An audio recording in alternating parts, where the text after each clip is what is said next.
आखिर क्यों गंगा ने मार दिया था अपने 7 बेटों को। भारत में धार्मिक ग्रंथों का बड़ा महत्व है। हिंदू धर्म में धार्मिक ग्रंथों की पूजा की जाती है। हम उसे भगवान का दूसरा रूप मानते हैं। कहा जाता है कि इन धर्म ग्रंथों को अगर सच्चे मन से पढ़ा जाए तो मुराद जरूर पूरी होती है। इन धर्म ग्रंथों में कई ऐसे घटनाक्रम हैं जिसमें हमें अपने जीवन को जीने में मदद मिलता है, हमें इन परिस्थितियों से दूर होने में मदद मिलती है। इसीलिए कहा जाता है कि जब आप विकट स्थिति में हो तो धर्म ग्रंथों का स्वाध्याय करें या फिर अपने गुरु के पास जाएं, आपको वहाँ जरूर मदद मिलेगी। हिंदू परंपरा में गंगा नदी को माँ का रूप माना गया है। जिस तरह से हम लोग धरती को अपनी माँ कहते हैं, ठीक उसी तरह से गंगा नदी को भी माँ कहते हैं और उनकी पूजा अर्चना करते हैं। जानकार तो यह भी बताते हैं कि गंगा नदी में जब पहली बार कोई स्नान करने जाता है तो वह पैर डालने से पहले उनको प्रणाम करता है। आपको इस तरह की बातें विद्यापति की कविताओं में सुनने को मिल जाएगी। आज हम महाभारत से जुड़ी पौराणिक कथाओं में जानेंगे माँ गंगा से जुड़ी हुई कथाओं के बारे में।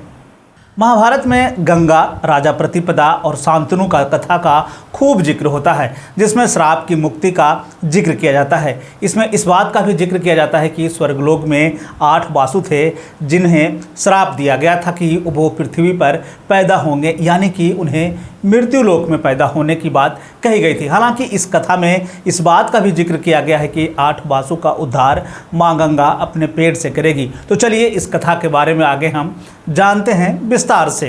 राजा शांतनु ने माँ गंगा से शादी का प्रस्ताव रखा, जिसे माँ गंगा ने मान लिया था। लेकिन शादी से पहले देवी गंगा ने शांतनु के सामने एक प्रस्ताव रखा, जिसमें उन्होंने कहा कि उन्हें कभी रोका टोका नहीं जाएगा। अगर कभी इस तरह का कार्य हुआ तो वह उसी दिन घर छोड़कर चली जाएगी। राजा शांतनु देवी गंगा को इस शर्त को मान लिए। विवाह के बाद देवी गंगा पहली बार माँ बनी तो उन्होंने अपने संतान को गंगा नदी में प्रवाहित कर दिया, या फिर कहें कि बहा दिया।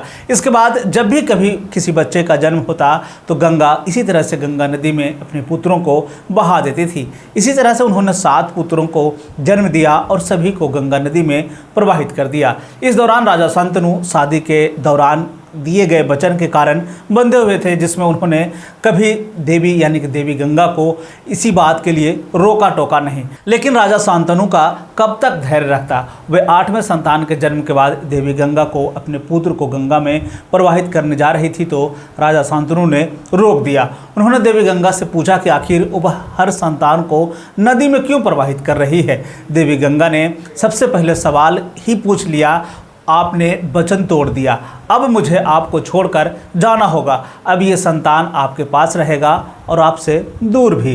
राजा शांतनु के उस प्रश्न का जवाब देवी गंगा ने दिया, जिसमें उन्होंने बताया कि उनके 8 पुत्र सभी वसु थे जिन्हें वशिष्ठ ऋषि का श्राप प्राप्त था। इन बच्चों का जन्म ही हुआ था हर पल दुख सहने के लिए, इसीलिए उनको गंगा में प्रवाहित कर दिया ताकि वे मुक्त हो जाएं। हम सभी जानते हैं कि माँ गंगा के 8वें पुत्र के रूप में भीष्म पितामह का जन्म हुआ, जिन्होंने अपने पूरे जीवन में कोई सुख प्राप्त नहीं किया और अंत में जब मौत हुई तो वह भी कष्टदायक थी। ऐसे में आपके मन में यह सवाल उठ रहा होगा कि आखिर ये वसु है कौन। हिंदू धर्म के धर्म ग्रंथों में यह बताया गया है कि इंद्र और भगवान विष्णु के ये अनुयायी हैं जो कि स्वर्ग में एक साथ रहते थे, जिसे अष्टवासु के रूप में भी जाना जाता है। ये अष्टवासु हैं पृथ्वी, पानी, अग्नि, वायु, सूर्य, आकाश, चंद्रमा और सितारे। इन 8 वासु को ऋषि वशिष्ठ ने श्राप दिया था, जिसमें उन्होंने कहा था कि तुम सभी का जन्म मृत्यु लोक में होगा, जहां अपने जन्म के 1 साल के अंदर ही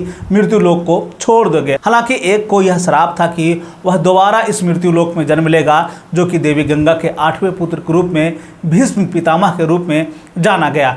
तो ये थी माँ गंगा से जुड़ी हुई कहानी, जिसमें कि 7 पुत्रों को गंगा नदी में प्रवाहित करने की बात कही गई थी।